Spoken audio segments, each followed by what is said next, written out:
welcome community, staff, and stakeholders to the first pulse of the 2017 school year.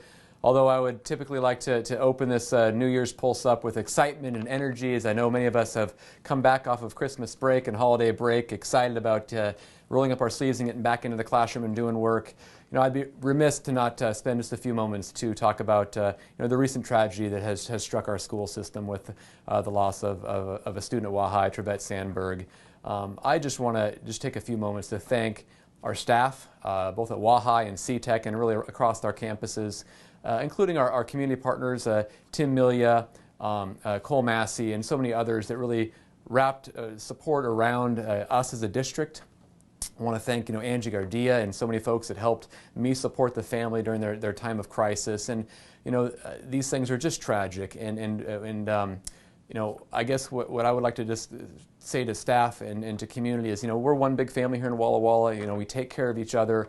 These things will cause us to come together. And as we continue to mourn the loss of Trevette and move forward, please make sure you're keeping an eye on each other, on our students, and most importantly on yourself. And if you do need help or support, advice, comfort, please don't hesitate to reach out to your colleague, reach out to our family here, and make sure that we keep an eye on each other and take care of each other in this time of loss.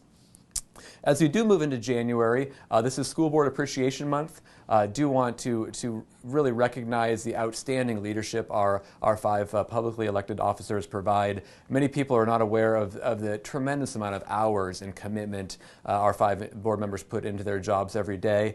Although I think that it's supposed to be just a couple of evenings a month. Our board members, I would call almost half-time employees here with the school district, as they serve on committees, are involved on regional and even national level work, as they're so well aware of what goes on our campuses and schools every day. And so many of our schools will be celebrating our board members throughout this month. And if you run into them maybe in the hallway or maybe at a community event or maybe in the grocery store, please thank them for their service, because it is such a difficult job that they have, and they do it so well and are so incredibly involved in our school systems.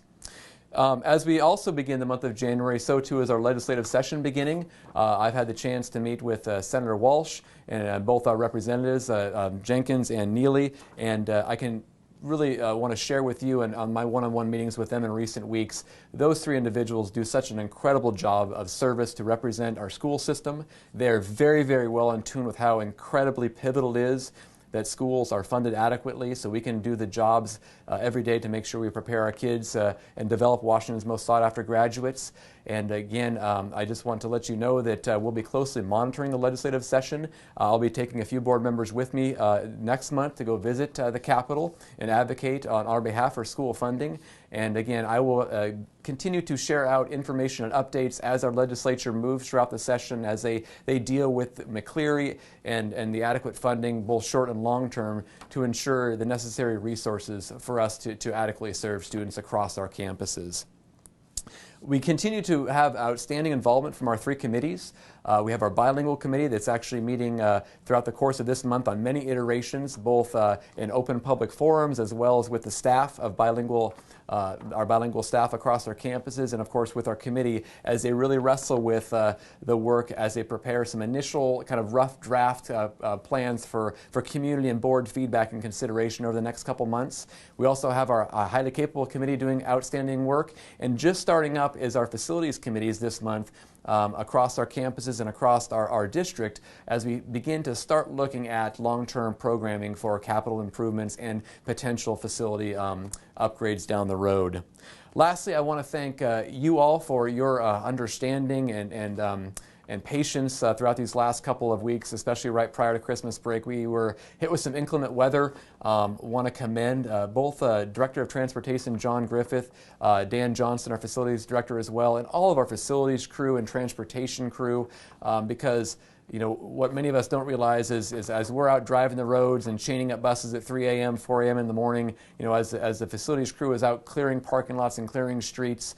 I know I met many of our crew out very early in the morning doing just yeoman's work out there, trying to get our schools and campuses ready for staff and students. And I can safely say, and I think many of you probably witness as well, as you drove around our community, some of our facilities probably were the best prepared for the adverse weather.